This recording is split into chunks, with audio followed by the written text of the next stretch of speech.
Você sabia que as crianças e os adolescentes têm uma motivação interna e para motivar o seu filho a estudar, você só precisa descobrir qual é? Eu estou aqui com o professor Alberto, ele é diretor do Colégio Adventista da Liberdade e ele vai falar um pouquinho para a gente sobre motivação e tudo que envolve o estudo do filho. Muito obrigada pela sua presença e já vou para a primeira pergunta. O que é motivação? Obrigado, Gi. Motivação, né? Às vezes a gente pensa em motivação, ato de motivar, ato de fazer as coisas, de descobrir os objetivos, mas quando a gente pensa no aspecto escolar, e esse é o ponto maior, como motivar os nossos alunos? Esse é o grande desafio da escola. E assim, junto com a família também, motivá-los para que eles tenham bons resultados, para que eles consigam adquirir nas avaliações, no aprendizado, um bom resultado, e não só para as avaliações, que essa é a grande questão, motivá-los para que eles consigam resultados na vida. Essa é a grande questão. Então, quando a gente pensa em motivação, por exemplo, para uma criancinha recém-nascida, qual a motivação dela? O leite da mãe. Né? Ela vai crescendo, ela começa a andar, qual a motivação? Aliás, o primeiro passo, né, para começar a andar, aí chega na fase escolar, ali começando as letras, os números, qual a motivação dela? A primeira palavrinha, o primeiro balbuciar, né? E aí na fase adulta, profissional, talvez uma jornalista, uma entrevista, né, com um diretor, bons resultados na escola, a família feliz, a escola sendo bem conduzida. Mas e na fase escolar, que é esse gap aí que eu deixei de propósito, que foi a sua pergunta? Como motivar os nossos alunos, e no seu caso, o seu filho ou filha, para que ele consiga um bom resultado? Esse é o grande desafio. Então, é descobrir ali no estudo o que motiva o filho. Então, na prática, vamos lá, os pais estão ali assistindo. Eu tenho que descobrir qual é a motivação do meu filho e fazer troca? É incentivo? Como é que é? O que dá para ser feito ali? Você sabe que a educação ela é uma ciência que não é exata.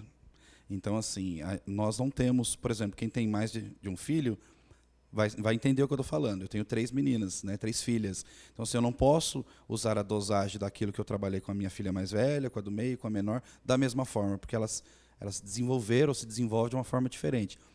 Um erro muito grande, fazer comparações. Então, por que fulano, né, o filho mais velho, está indo bem e você não vai? O que está acontecendo? Se eu ensinei da mesma forma, se eu incentivei da mesma forma. Não, não é assim que funciona.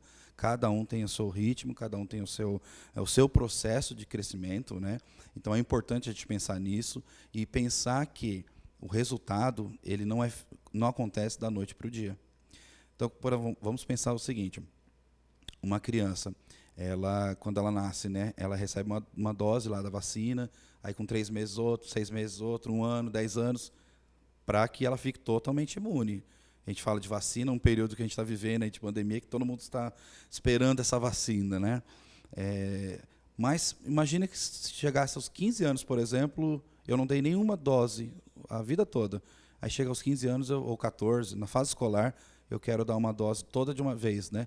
Para que ela desenvolva, fique imune. Vai dar certo? Não tem como. Então, é um processo. A educação ela não é uma ciência exata e a gente tem que pensar o seguinte, nós estamos crescendo, inclusive como pais, como escola, junto com a criança. O processo ele é construído junto. Então, você pontuou aqui, evitar aquela cobrança excessiva. Se tiver mais de 2 filhos, mais de um filho, evitar a comparação. O que mais que o pai pode fazer na prática, né? Sabe um erro que é muito grande também, Gi? E dentro da educação, omissão. Você se omitir quando você percebe que seu filho ou filha está com uma dificuldade. Estou falando agora no aspecto escolar, né, específico. Né? Está com uma dificuldade naquela disciplina, está com dificuldade de fazer tarefa, e você percebe aquilo, mas às vezes você está tomado pelas atividades, pelos compromissos. Ah, deixa que outro cuida, deixa que outro faz. E quando a escola sinaliza, você, como família, às vezes fica chateado com isso, né? Mas a gente está percebendo, a gente está no dia a dia, vendo, verificando a dificuldade. Então, assim, quando a gente identifica, a gente tem que corrigir. A correção ela faz parte. Às vezes a gente pensa assim, não, mas vou criar uma criança chateada, melindrosa, triste. Não, a correção ela faz parte. Na realidade, é até importante, né? Porque na fase adulta, a criança vai ter perda, vai ter ganhos, né? O adulto, muitas pesquisas mostram, né, que os adultos hoje não sabem perder. Quer dizer, os jovens adultos não sabem perder. Então, isso também vem da educação. Com certeza, com certeza. É esse processo que eu falei. Então, assim, às vezes o aluno ele chega lá no terceiro médio e se frustra. Por quê? Porque ele passou a vida toda estudando, 13, 14, 15 anos, e aí ele descobre que ele nunca estudou. Que ele foi um aluno, que ele assistiu, que ele ouviu, foi um ouvinte, na verdade, né? E esse é um ponto que a gente vai falar daqui a pouquinho também, que é um dos requisitos básicos para um bom resultado. A gente tem que sair de aluno para estudante, a gente tem que estudar o então já conteúdo. vamos emendar isso. A gente pode Como emendar. é de aluno para estudante? Qual é a diferença? Então, por exemplo, um aluno que estuda no período da manhã, por exemplo, na parte da manhã ele está absorvendo o conteúdo, ele está recebendo, ele está ouvindo o professor, está anotando. Quer dizer, imagina-se que ele esteja anotando, ainda mais nesse período de pandemia que as crianças, né, os jovens, eles desligam as câmeras ali, você não sabe quem está do outro lado, né? Mas o interessante é que ele esteja anotando, né, fazendo as suas anotações, e no período oposto ao do estudo dele, aí sim ele vai, de fato, estudar. Então, assim, ele não pode, por exemplo, se ele estuda no período da manhã, eu vou dar uma dormida à tarde, eu vou relaxar à tarde, depois eu vou estudar. Está errado? Está errado. Por quê? Não um cochilo rápido, você não tem nenhuma dificuldade, mas às vezes as crianças e os adolescentes de hoje em dia deitam 1, 2 horas da tarde, 5, 6 horas, né, lá no final da tarde, estão acordando. Aí vão pegar o material se pegam, né, para dar uma revisada. Aí o conteúdo foi todo perdido, né? Nossa, o que ele aprendeu então, de manhã. Assim, ele pode tirar um cochilinho, um descanso. Ó, dicas boas para você aí que está nos assistindo. Evitar cobrança, evitar cobrança não, evitar comparação. Você tem que incentivar seu filho ao estudo, você tem que motivar. E aí, outra coisa também, tem que cobrar o quê? A anotação dele. Né? Cobrar Exatamente. no quesito de falar, olha, cadê a anotação da aula de hoje? Já releu? Já leu? Já estudou? Já deu aquela pesquisada no que você teve hoje pela manhã ou pela tarde, né? Dependendo do horário que ele está estudando. Então, para a nossa próxima pergunta, a partir do resultado obtido pelo estudante, o que os pais podem fazer para incentivar a buscar a ter resultados cada vez melhores? Então, você falou da cobrança, que é importante. O pai não pode se omitir, ele tem que estar ali presente com o filho. Como ter esse equilíbrio? Você falou um ponto importante, né? A troca. Às vezes os pais, quando eu falo pais, pai, mãe, né? Fazem a troca por objetos. Então, se você conseguir um bom resultado, você ganha isso. Se você conseguir uma boa nota, você ganha aquilo. Aí há um erro também, porque a criança ela vai ser condicionada sempre a ter alguma coisa, e não a ser, né? Não a aprender, não a assimilar as coisas, e sim pensando sempre no resultado. E aí amanhã ou depois ela chega no mercado de trabalho, o chefe não vai fazer uma troca com ela. E aí ela vai ficar com aquela mente, mas puxa, mas cadê? Como é que eu vou desenvolver dessa forma, né? Então, assim, um erro também que é bastante cometido. Às vezes a linha tênue entre cobrança e incentivo, ela fica muito próxima ali. Então, às vezes a gente sai do incentivo para a cobrança e nem percebe. Ou às vezes a gente está na linha da cobrança, somente da cobrança, e não está incentivando também o filho. Então, o filho conseguiu um resultado positivo, qual é a primeira coisa que a gente pensa como pai, né? Como pais? Não fez mais do que obrigação, só estuda, só faz isso na vida. De fato mas às vezes uma palavra, ela é colocada, uma frase colocada desse jeito, você não vai motivar seu filho, você vai desmotivá-lo, porque ele pensa o quê? Poxa, pai, fiz o meu melhor, né? E é isso que eu recebo, sabe? Um aluno que consegue uma nota 4, 5, um esforço mínimo dele, mediano, ele vai para um 7, para um 8. É só se esforçar, se dedicar. O problema é quando ele chega nessa nota 8, e aí manter o 8, ir para o 9, chegar no 10.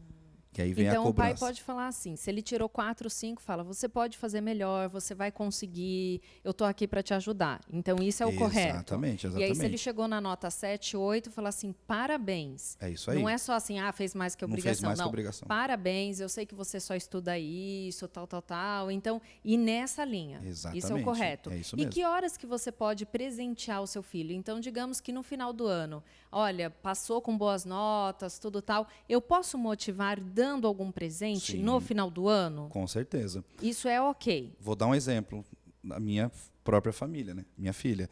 A minha filha do meio, ela tem algumas dificuldades, especificamente na área de exatas. A gente percebe, e eu sou da área de humanas, na área de linguagem, de língua portuguesa. Então, assim, na língua portuguesa, eu estou sempre ali ajudando, trabalhando com ela. Mas na área de exatas, ela tem alguma dificuldade. Mas eu percebi que ela tem a facilidade para quê? E ela vem pedindo, já está pedindo há um tempo isso, aquele violãozinho pequenininho, ukulele, né? Acho que se eu não me engano. Ela vem pedindo isso.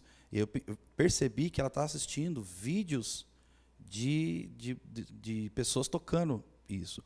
Então, de repente, ela recebe, ganha esse presente, esse prêmio, vamos dizer assim, e ela está crescendo. Nesse período de pandemia, ela cresceu bastante. A gente percebe o esforço dela e está sempre incentivando nesse sentido. E aí, de repente, chega no final do ano, como um resultado de um processo todo, a gente oferece algo especial, que já foi prometido. Mas não sempre assim, nas etapas, né? Se você fizer isso, ganha isso. Passou, agora se você fizer isso, ganha aquilo. Não. Faz um projeto. Não, filha, filho, filha, o que você quer? Às vezes normalmente eles pedem tecnologias, né? O celular. Então, tá, quanto custa? Tanto. Vamos trabalhar para isso. O que você precisa? Faça o seu melhor. Se esforce, dedique, melhore seus resultados. Esse bimestre você foi bom na disciplina tal, vamos melhorar essa aqui e vamos melhorar na outra também. O seu boletim está com essa linha, vamos trabalhar para que ele aumente. Eu faço isso com elas também. E aí coloco, às vezes, os boletins, né, ou aquele gráfico para elas olharem. Olha, percebeu aqui, português você foi bem nesse bimestre, mas matemática você caiu. No outro bimestre, esse último mesmo, ela tirou 9,5 em matemática, ficou feliz da vida. E aí mostra para ela. Isso é incentivar, entendeu? E sem deixar de cobrar, porque intrinsecamente eu estou cobrando, né? O próximo bimestre tem que ser melhor. Mas é uma cobrança motivacional, né? Não é só uma cobrança. Professor, só uma última pergunta. Você comentou ali da motivação, dos resultados, mas o pai voltou a trabalhar, não está mais em casa, o aluno está estudando em casa sozinho. Como que pode, à distância, manter essa relação de incentivo, de motivar, de ter os resultados do filho? E, às vezes, eles desligam, porque, né, tem até esses memes. Antigamente, matar a aula era não estar na sala de aula. Hoje é desligar ali o áudio, a câmera, e o aluno não está. E depois ele pode dormir, fazer o que ele quer. Como estar presente mesmo à distância? A gente tem que usar a tecnologia a nosso favor. Então, por exemplo, nós temos o WhatsApp, que é comunicação instantânea, rápida. Então, você está no trabalho, eu faço isso também, você está no trabalho, deu uma folguinha, manda uma mensagem. Filha, está tudo bem aí? Está tendo aula do quê? E eu pergunto, já tendo horário, eu já sei qual é a aula que ela está tendo naquele momento. Então, ela está tendo aula de matemática. Não, pai, está tendo história agora, tem coisa errada. Não, filha, eu estou com horário aqui. O que está acontecendo? E aí, se for o caso, entrar em contato, né? Mas a gente tem como supervisionar. Não é ficar se vigiando o tempo todo, mas dá para saber. Eu concordo com você. Às vezes, o pai ou mãe vão para o trabalho, vão trabalhar, e a criança vai lá, desliga, muitas vezes ela vai dormir e só vai perceber isso quando chega a reunião de pais, quando chega o boletim. Mas o que aconteceu? Eu deixei em casa, estudando, né, fazendo as atividades. O que aconteceu? É exatamente isso, né? Ele acha que consegue burlar, mas não está, porque uma hora a conta chega, né? E a gente percebe através do boletim, por exemplo. Então, é o que você comentou, é importante o pai ter ali a rotina do filho, saber, estar presente. Isso também é uma questão que acho que a pandemia veio para mostrar muito isso. Os pais mandaram muitas questões e dentro das questões nossa, eu não tinha noção das coisas que meu filho fazia, do quanto que o papel da escola é importante, às vezes só cobrava da escola, sendo que ele não fazia a parte dele, né? O pai tem que estar presente. Esse é um ponto muito importante, que nós passamos como família a descobrir os filhos de fato, né? Porque às vezes o filho é uma coisa para a gente em casa, né? E chega na escola, ele se transforma, ele fica diferente, por influência dos amigos, por N situações, né? E aí ele acaba querendo mostrar uma coisa que ele não é. E aí, na pandemia, nesse período todo, as famílias passaram a conhecer de fato os filhos, né? E isso é muito positivo, mas também tem os pontos do quê? As arestas ali, nunca tinha percebido isso. Então, e aquilo que eu falei anteriormente, percebeu, tem que corrigir, tem que corrigir. Não, mas a pedagogia moderna diz que a gente tem que conduzir da melhor maneira possível, deixa ele desenvolvendo, aprendendo. Não, nós já sabemos, isso é bíblico, inclusive a gente percebeu, tem que corrigir os nossos filhos. Bom, acabei de falar com o professor Alberto, que ele é formado em Letras, Pedagogia e tem pós-graduação em Gestão Escolar, então é um especialista na área. Espero que você tenha gostado e aprendido muito. Se você quiser mais material, só acompanhar aqui no nosso canal.